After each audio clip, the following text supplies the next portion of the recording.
Welcome to Dollars and Cents with Freedman Financial, the home for financial advice in a language you can understand. Created by Marc Freedman of Freedman Financial, he and his team of certified financial planner professionals will discuss timely topics that help individuals and families make smart financial decisions. And now, get ready for this week's edition of Dollars and Cents with Freedman Financial.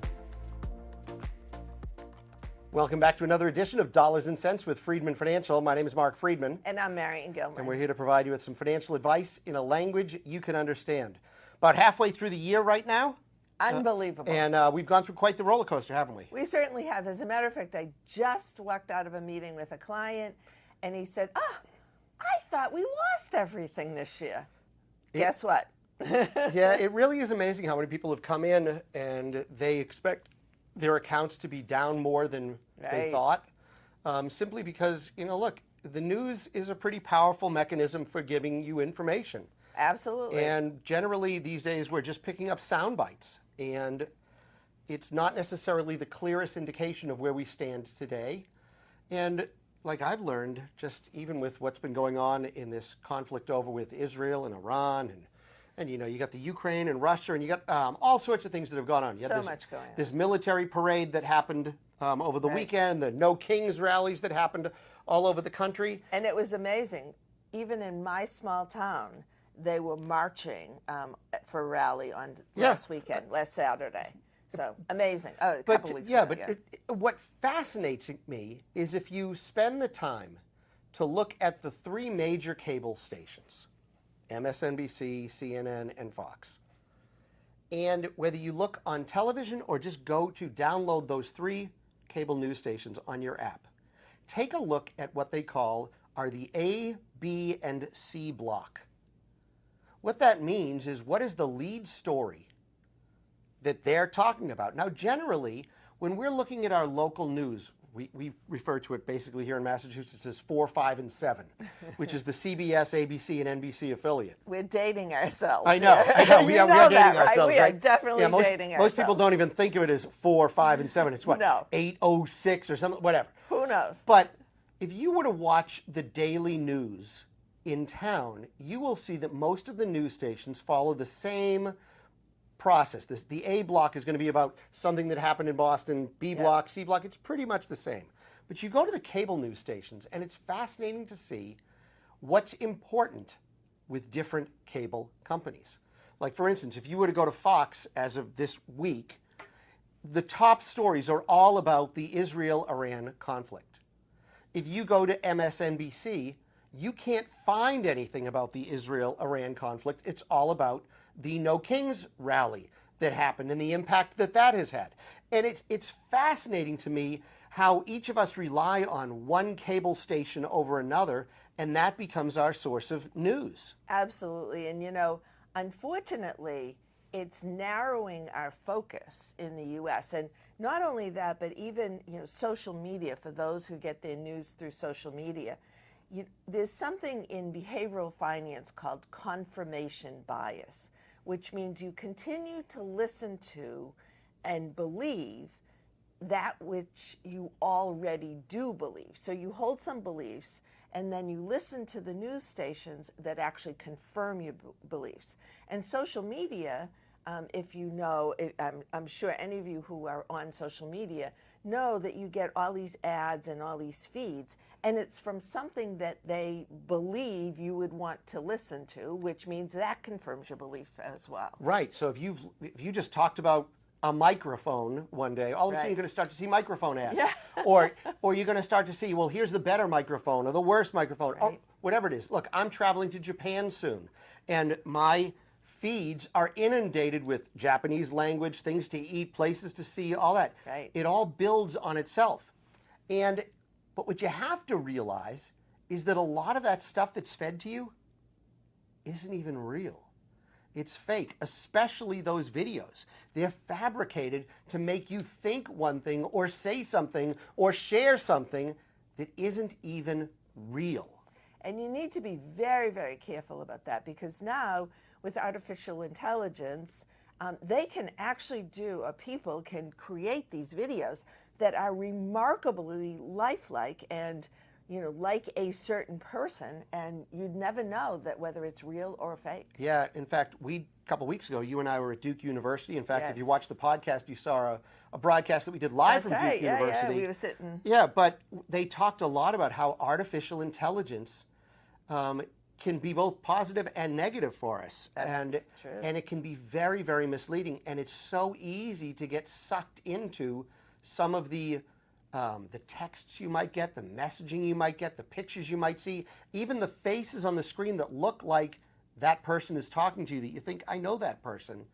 It could be what's called a deep fake, where they've put a mouth to Yes. move on top of a person who you think is that person, but they're really not saying those words. Yes, and they used to be able to do that with voice, but now they do it. Now they put it to a With face video, as yeah, well, which is really scary. It really is. And so what a lot of this stuff is doing is when the markets are doing well, when the markets are doing poorly, or when the economic environment is changing, a lot of people try to capitalize on your fears, on your sensitivities, on your concerns about what you might be reading. And so that can oftentimes lead to ads popping up on your social media feed that play into those fears and play into those concerns. And it might encourage you to buy this or sell that. That is so true, and that is so dangerous because, I can't tell you how many people we have seen, whether it's new people or even existing clients, who believe one thing. So they bought an investment because it was guaranteed for something. At least that's what they heard. That's what they heard. And that's how it was presented to them. And they might have gotten, an ad for this because of something that they were looking for a guaranteed return on something, let's say a CD at the bank. And now all of a sudden you're getting these ads in your social media feeds or in your emails that, are feeding into this fear of, oh my God, I can't lose money. So now all of a sudden you hear somebody selling, let's say, an annuity or some investment product that's guaranteed. Well, you need to be able to really decipher what's going on there and whether or not this is real, whether that's an actual guarantee for what you're looking for. And in many cases, it is not. Or there's some other features around this guarantee that disrupt the guarantees if you make one wrong move. Yes. How many times have we seen that? We see that all the time. And so you have to be careful. You have to be careful also as you look at your portfolio and say, how did I build a particular portfolio? Did you do it through the advice of an advisor? Did you do it by just hearing little whispers of ideas in a cocktail party, at work, on the radio? And so one of the things that we've talked about recently is we've been seeing in clients' portfolios, a lot of accounts are very heavily weighted towards the technology sector. You'll see a lot of what we call the Magnificent Seven stocks, or a lot of healthcare stocks, or a lot of biomedical stocks, a lot of things that you hear stories about, oh, the potential, oh, what's coming. And that's very true. And over the past few years, they've done fabulously They have. well. And during the challenging period we had this year, when Donald Trump started talking about tariffs and whatever else it might have been, those stocks got hit pretty badly. Absolutely. And people didn't know what to do. They said, well, I don't want to sell because I still have a lot of a gain and I don't want to pay taxes. Well, there is a way to play a strategy that's appropriate for your needs. I mean, look, if you want to invest $10,000 and hope that it grows to $100,000, and then it hits that $100,000 and grows to $200,000, and you never want to sell. And you never want to sell it, that's a problem. Now, I've got an extreme here, right? We could go from $100 to $200. When is it comfortable to sell if there's taxes involved? And if you don't want to pay the taxes, why'd you bother to invest in something that you knew in order to hold on to that value, you'd have to pay tax anyways? So maybe it's your retirement account where it makes sense to see that appreciative potential for investments. And remember, I mean, a couple things. First of all, there's a saying, you don't want to let the tax tail wag the dog. So don't hold on to an investment just because you have to pay tax on it. How many times have we seen that backfire? GE is the perfect example. We happen to be in the New England area, right, very close to a GE plant, and we had a lot of clients that worked for GE that had significant amounts of their wealth in GE stock. Now, GE has come back over the past year, but between the year 2000 and, I don't know, 2022? Right. GE just continued on this downward slope. It was tragic. Frustrating to a lot of investors. It was tragic, yes. And a lot of investors lost really significant wealth that they were counting on. And so their retirements were very difficult. Yeah, interestingly, for many of those people that owned GE stock, and we really don't see this happen now, but back then in the 70s, 80s, 90s, people were issued stock certificates. And those stock certificates went basically into your safe deposit box. And most of those people that own stocks like GE were so excited about getting their dividend. And the dividend check hit every quarter and went up and went up and went up for a period of time. Right. And then it stabilized a bit. And they didn't think anything of wondering what the value of their GE stock was. Right. Had it gone up? Had it gone down? All they cared about was the dividend. Until one day, GE came out and said, we're cutting the dividend. To a penny a share. And when they did that, all of a sudden, folks started pulling out their certificates to find out what their GE stock was worth. And we are just picking on GE here because it's been a local story. And it was not worth nearly as much as they thought it was.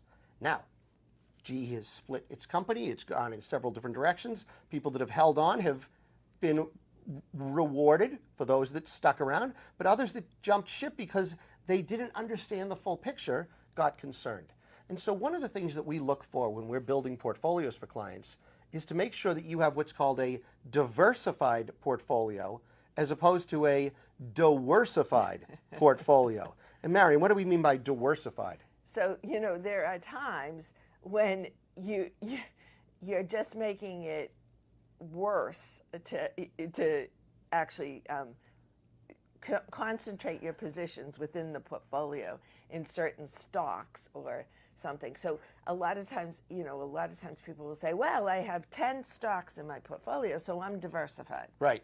And those 10 stocks might all be technology stocks. Because they were told not to put all their eggs in one basket. Right. So guess what? I mean, if you own, Google and Microsoft and Apple, and you're not diversifying. That is not diversification. No. And the other thing that we notice, if you just even want to look at mutual funds for that matter, we'll see a lot of folks that will come to our office and they'll own very similar styled mutual funds. They may be different mutual fund names, but they're all styled the same way. And if we drilled into that mutual fund and we looked at what the top 10 or 20 holdings are, if they're all pretty much the same, you don't have diversification, Right. You have diversification. So you need to pay attention to that and understand diversification doesn't simply mean owning many different investments. It means owning investments in different asset classes or categories of stocks: large growth, large value, small companies, foreign companies, bonds, all kinds of stuff. And that's what we call financial advice in a language you can understand. So if now's the time for you to get serious about your financial planning and investment management needs, you can feel free to give us a call. Phone number here is 978-531-8108. That's 978-531-8108. Or if you want to collect some more information about us, who we are, how we work, our backgrounds, the types of clients we serve, the fees we charge, the services we provide, you can get all of that on our website, freedmanfinancial.com. That's Freedman. 2 E's and a D. Financial.com. And you can go to the bottom of any page on our website, put in your name and your email, and you'll join the over 7,000 subscribers that get our newsletter each and every Friday, no cost at all. It lands every Friday, 10:30 in the morning in your inbox. That's going to do it for us today. We'll be back again next week with more financial advice in a language you can understand. Have a great day. Enjoy. During today's episode of Dollars and Cents with Freedman Financial, your host may have discussed specific financial planning and investment ideas that are for general information only and not intended to provide specific advice or recommendations. Please remember that investing involves risk and may include loss of principal. Always consult a certified financial planner professional, qualified attorney, or tax advisor prior to investing to determine what is appropriate for you. Securities and advisory services offered through LPL Financial, a registered investment advisor, member FINRA, SIPC.